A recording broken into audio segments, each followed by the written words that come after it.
Hey, what's up? My name is Isabel. I make music under the name of T-Easy. And today I'm going to teach you how to play that last riff from Suda by Chong. Sometimes this happens, and especially to us, math rock guitar players, we're so focused on techniques that we forget about the melody. We forget about the music, which is the important thing here.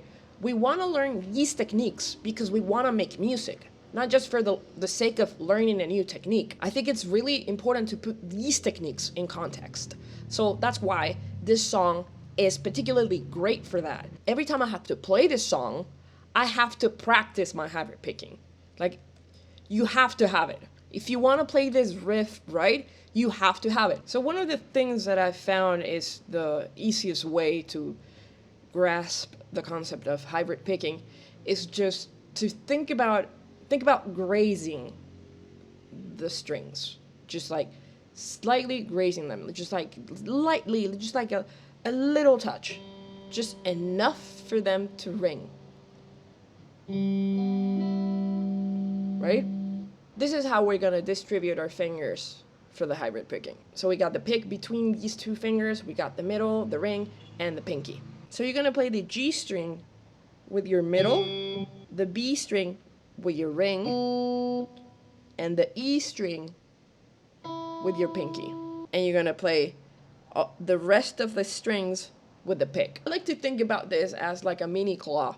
And this is a movement that it's constantly repeated throughout that riff. This is what we're gonna do. We start the song, right? So we go like E.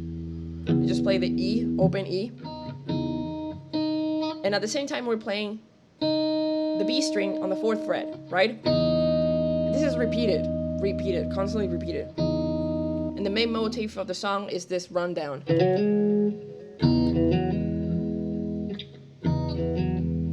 Oh, another thing that I think is really important about this is that the lower E is constantly ringing because we're using it as our bass note.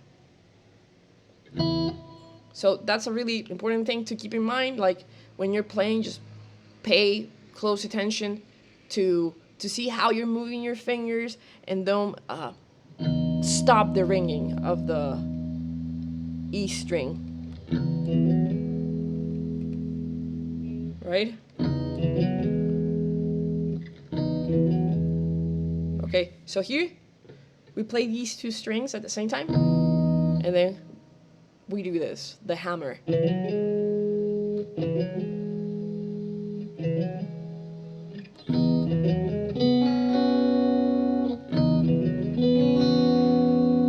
For this part, we're just gonna remember middle ring, pinky, middle ring, pinky. So G, B, E, G, B, E. So we go with the claw, the hammer,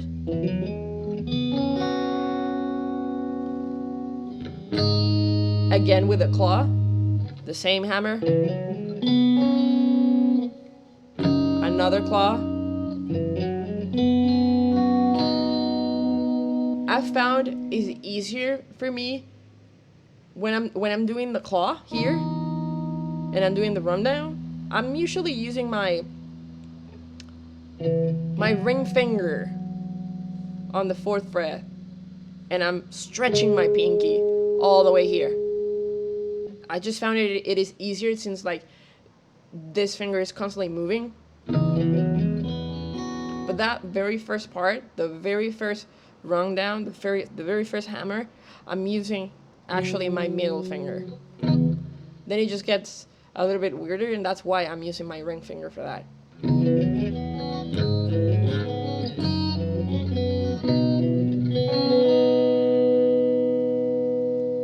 So remember, middle, ring, pinky. G, B, E. G, B, E. Claw, hammer, middle, ring, pinky.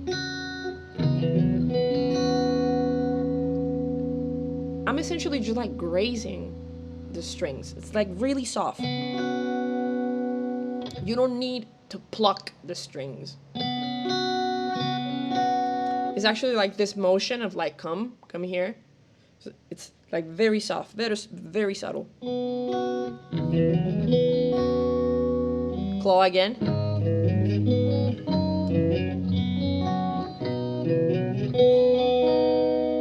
If you think about it, pretty much the right hand is doing the same pattern.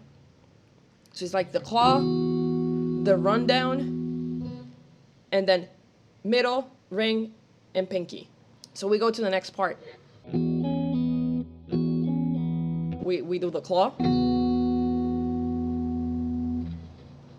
We have this really nice pull off with your middle finger.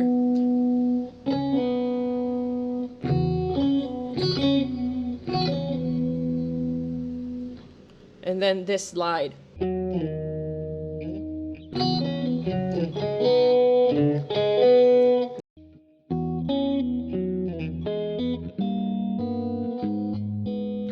Again, the claw.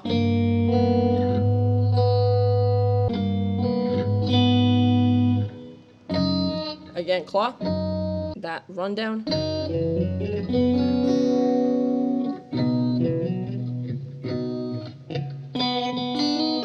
That very last phrase, I pick it. I'm using my fingers here. I'm not using my pick. I'm just like, and then I go back.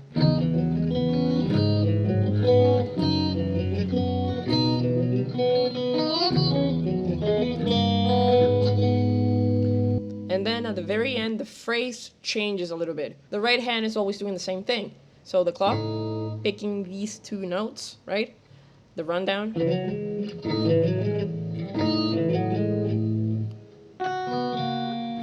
When you're hybrid picking, I don't know why, but it's a bit harder to do the notes upstroke than downstroke. It's something that it just requires practice. Like your hand is used to doing this, but not this so much. So that's why. It might take a little bit more work, but you'll get there.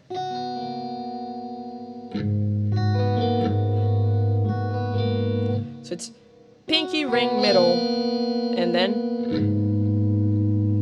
stroke.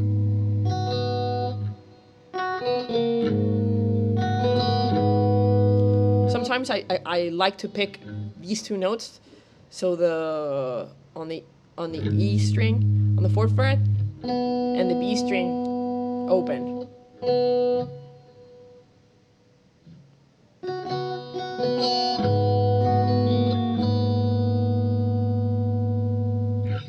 So I think it's really important for you to enjoy your practice. So every time you sit down, you actually feel happy that you're playing, that you're practicing. So enjoy it as much as you possibly can. And I think with this particular riff, you're gonna have a lot of fun because it's a really fun riff to play. But also it's a Chon riff, so it's gonna take some work. But I think at the end of the day, like that's what's so rewarding. Well, that was it for today's lesson. Remember to have fun with your instrument. Bye-bye.